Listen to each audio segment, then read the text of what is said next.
اہل سرسار کی ایک قوم جسے قوم سبا بھی کہا جاتا ہے، اللہ تعالیٰ کی بے شمار نعمتوں کے اندر زندگی گزار رہی تھی۔ یہ قوم ایک عظیم تہذیب و تمدن کی مالک تھی۔ حضرت داؤد علیہ السلام اور حضرت سلیمان علیہ السلام کی باعظمت حکومتوں کے بعد ان کی حکومت زبان زد خاص و عام تھی۔ کہا جاتا ہے کہ یہ لوگ گندم کے مرغ سے آٹا پیس کر روٹیاں پکاتے تھے، لیکن اس کے برعکس وہ اس قدر اسراف کرنے والے اور ناشکرے تھے کہ انہی روٹیوں کے ساتھ بچوں کا پاخانہ صاف کرتے تھے۔ بعد ازاں ان آلودہ روٹیوں کو اکٹھا کرنے سے ایک پہاڑ بن گیا تھا۔ پھر ایک صالح شخص نے وہاں سے گزرتے ہوئے ایک عورت کو دیکھا جو روٹی کے ساتھ بچے کے پاخانے کے مقام کو صاف کر رہی تھی۔ اس شخص نے عورت سے کہا، تیرے اوپر افسوس، خدا سے ڈرو، کہیں ایسا نہ ہو کہ خدا تیرے اوپر اپنا غضب ڈھائے اور تجھ سے اپنی نعمت چھین لے۔ اس عورت نے جواب میں مذاق اڑایا اور مغرورانہ انداز میں کہا، جاؤ جاؤ، گویا کہ تم مجھے بھوک سے ڈرا رہے ہو۔ جب تک سرسار یعنی کہ قوم سبا جاری ہے، مجھے قوم سے بھوک سے کسی قسم کا کوئی خوف نہیں ہے۔ کوئی زیادہ عرصہ نہیں گزرا تھا کہ اللہ تعالیٰ نے ان لوگوں پر اپنا غضب ڈھایا۔ پانی جو کہ زندگی کی بنیاد ہے ان لوگوں سے چھین لیا، یہاں تک کہ قحط نازل ہوا۔ بات جہاں تک پہنچ گئی کہ ان کی ذخیرہ کی ہوئی تمام غذا ختم ہو گئی۔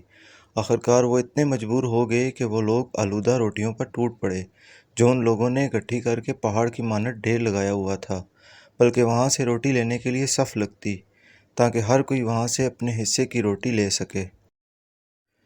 کفران نعمت، قحط اور ان کی بدحالی کے بارے میں متعدد روایات موجود ہیں۔ سورہ نحل کی آیت نمبر 112 اور 113 میں یوں ارشاد ہوتا ہے کہ اور اللہ نے اس بستی کی بھی مثال بیان کی ہے جو محفوظ اور مطمئن تھی، اس کا رزق ہر طرف سے باقاعدہ آ رہا تھا، لیکن اس بستی کے رہنے والوں نے اللہ کی نعمتوں کا انکار کیا تو خدا نے انہیں بھوک اور پیاس کا مزہ چکھایا، صرف ان کے ان اعمال کی بنا پر کہ جو وہ انجام دے رہے تھے، اور یقیناً ان کے پاس رسول آیا تو ان لوگوں نے ان کو جھٹلایا، تو پھر ان تک عذاب آ پہنچا کہ یہ سب ظلم کرنے والے تھے۔ اسی قوم سبا کے بارے میں ایک اور واقعہ بیان ہوتا ہے کہ ان لوگوں نے اپنی زراعت کو بہتر طور پر کاشت کرنے کے لیے پانی ذخیرہ کرنے کی خاطر بلخ کے دو پہاڑوں کے درمیان ایک بڑا بند تعمیر کیا ہوا تھا۔ سوراخ اور دوسرے پہاڑوں سے گزرا ہوا پانی اس بند میں آ کر وافر مقدار میں جمع ہو جاتا تھا۔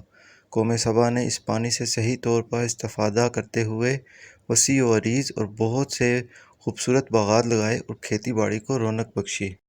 ان باغات کے درختوں کی شاخیں اس قدر پھلوں سے لدی ہوئی ہوتی تھیں کہ کہتے ہیں کہ اگر کوئی شخص سر پر ٹوکری رکھ کر ان کے نیچے سے گزرتا تو پھل خود بخود ٹوکری میں گرنا شروع ہو جاتے اور قلیل مدت میں ٹوکری تازہ پھلوں سے بھر جاتی، لیکن نعمتوں کی کثرت نے انہیں شکر کرنے کے بجائے سرمست اور غافل کر دیا تھا، یہاں تک کہ ان کے درمیان بہت بڑا طبقاتی نظام وجود میں آ چکا تھا۔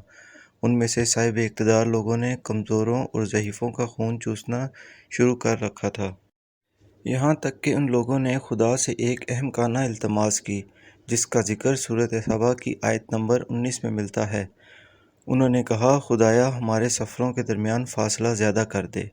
انہوں نے اللہ تعالیٰ سے یہ التماس اس لیے کی تاکہ غریبوں، بے نوا لوگوں، امراء اور ثروت مندان کے ہمراہ سفر نہ کریں۔ ان کی خواہش یہ تھی کہ آبادیوں کے درمیان خشکی ہو اور فاصلہ بہت زیادہ ہو تاکہ تہی دست اور کم آمدنی والے لوگ ان کی طرح سفر نہ کر سکیں۔ اللہ تعالیٰ نے ان مغرور پیٹ کے پجاریوں پر اپنا غضب نازل کیا۔ بعض روایتوں کے مطابق ان مغرور لوگوں کی آنکھوں سے دور سے راہی چوہوں نے محرم نامی بند کی دیواروں پر حملہ کر کے انہیں اندر سے کھوکھلا کر دیا۔ ادھر سے بارشیں زیادہ ہوئیں جن کی وجہ سے سیلاب آ گیا اور اس بند میں پانی بہت زیادہ اکٹھا ہو گیا۔ اچانک بند کی دیواریں ٹوٹیں، اس سے ایک بہت بڑا سیلاب آیا جس میں تمام دیہات، آبادیاں، مال مویشی، باغات، کھیتیاں، ان کے محل اور گھر پانی میں غرق ہو کر نابود ہو گئے۔ ان باغات اور زراعت میں سے صرف بیری کے درخت اور کچھ جھاڑیاں بچی تھیں۔ خوش الحان پرندے وہاں سے کوچ کر گئے تھے، جبکہ الوؤں اور کوّوں نے قوم سبا کے کھنڈرات میں اپنے گھونسلے بنا لیے تھے۔ اس بات کا ذکر سورہ سبا کی آیت نمبر 15 اور 16 میں ملتا ہے، اور آخر میں سورہ سبا کی آیت نمبر 17 میں قرآن کریم میں اس واقعہ کا یوں نتیجہ نکالا ہے یہ ہم نے ان کی ناشکری کی سزا دی ہے، اور ہم ناشکروں کے علاوہ کسی کو سزا نہیں دیتے۔